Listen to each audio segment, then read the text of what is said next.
नमस्कार, मैं शिवांशी। आप देख रहे हैं इंडिया 24/7 लाइव टीवी। राष्ट्रपिता महात्मा गांधी को एक बार फिर अपमानित होना पड़ा है।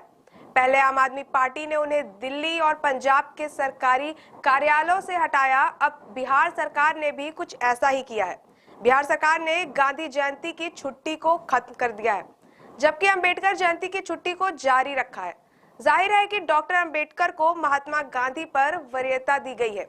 बिहार के सरकारी स्कूलों में छुट्टियों को लेकर सियासी बवाल मचा हुआ है। बिहार में पहली बार हिंदुओं और मुसलमानों के लिए छुट्टियां बांट दी गई हैं।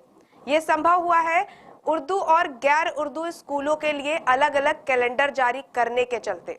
दरअसल उर्दू स्कूलों में पढ़ने वाले 99% छात्र मुस्लिम ही होते हैं, इसलिए कहा जा रहा है कि यह फैसला समाज को बांटने वाला है। बीजेपी ने बिहार सरकार के फैसले को तुलक्की फरमान बताया है। मुस्लिम समुदाय के लिए रामनवमी, महाशिवरात्रि, जन्माष्टमी, रक्षाबंधन, तीज और वसंत पंचमी की छुट्टियों को कैंसिल कर दिया गया है।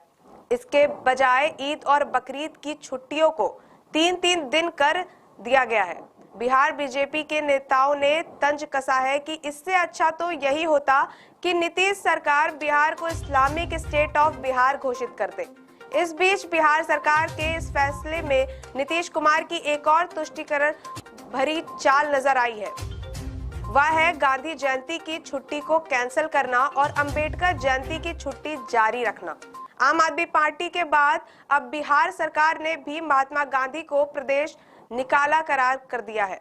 पहले आम आदमी पार्टी ने पंजाब और दिल्ली के सरकारी कार्यालयों से राष्ट्रपिता को हटाकर अंबेडकर को जगह दी थी। अब बिहार सरकार ने गांधी जयंती की छुट्टी खत्म कर कुछ ऐसा ही संदेश दिया है।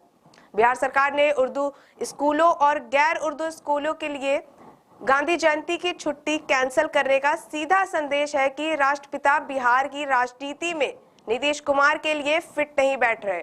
गांधी जयंती ही नहीं, मजदूर दिवस की छुट्टी भी खत्म कर दी गई है। हाँ, पर अंबेडकर जयंती के दिन छुट्टी उर्दू स्कूलों और गैर उर्दू स्कूलों दोनों जगहों पर रहेगी।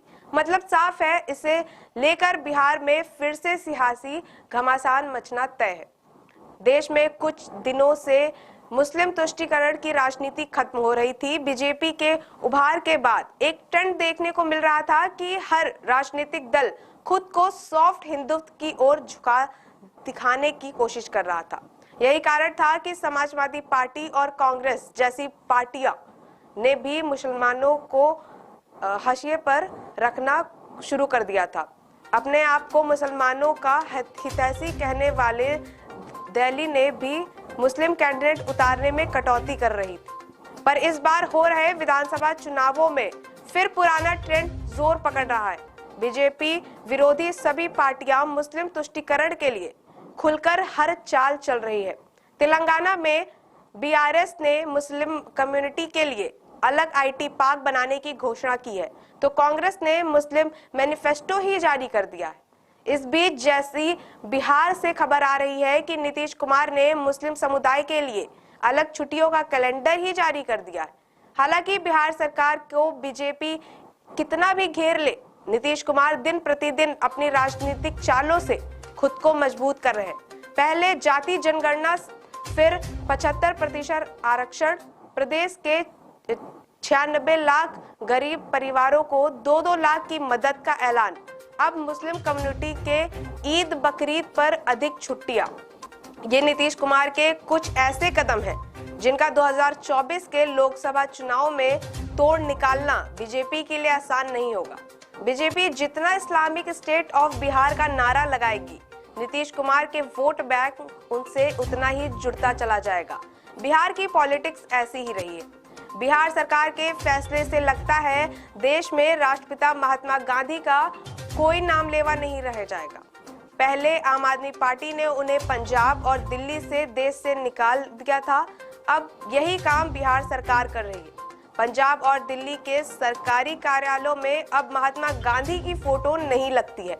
वहां पर शासन कर रही आम आदमी पार्टी की सरकार ने आदेश दिया हुआ है कि सरकारी कार्यालयों में डॉक्टर भीमराव अंबेडकर और सरदार भगत सिंह की फोटो लगेंगी। अब ऐसा ही कुछ बिहार में होने वाला है। बच्चा होश संभालते ही डॉक्टर अंबेडकर को तो जानेगा, पर गांधी का नाम उनके लिए कोई मायने नहीं रखेगा। भारतीय जनता पार्टी पर विपक्ष पहले ही आरोप लगाता रहा है कि यह पार्टी महात्मा गांधी की जगह सावरकर को अपना हीरो मानती है, पर जब खेत ही भेड़ काटने लगे तो फिर कौन बचाने आएगा। जब गांधी को किनारे लगाने का काम उनके ही चेले करेंगे तो देश में गांधी को जगह कहां मिलेगी। दरअसल बीजेपी नेता और केंद्रीय मंत्री अश्विनी चौबे ने नीतीश कुमार को तुष्टीकरण का सरदार कहा है। तुष्टीकरण के चलते ही आज अंबेडकर राष्ट्रपिता पर भारी पड़ रहे हैं। गांधी के नाम से कोई वोट बैंक नहीं है। शायद यही कारण है कि उर्दू और गैर उर्दू दोनों ही कैटेगरी में गांधी जी के नाम छुट्टी की घोषणा नहीं करना चाहती है सरकार। इसी तरह अंबेडकर जयंती पर उर्दू और गैर उर्दू दोनों ही कैटेगरी में छुट्टी की घोषणा की गई है। सीधा मतलब है कि हिंदुओं और मुसलमानों दोनों में अंबेडकर की लोकप्रियता बरकरार है।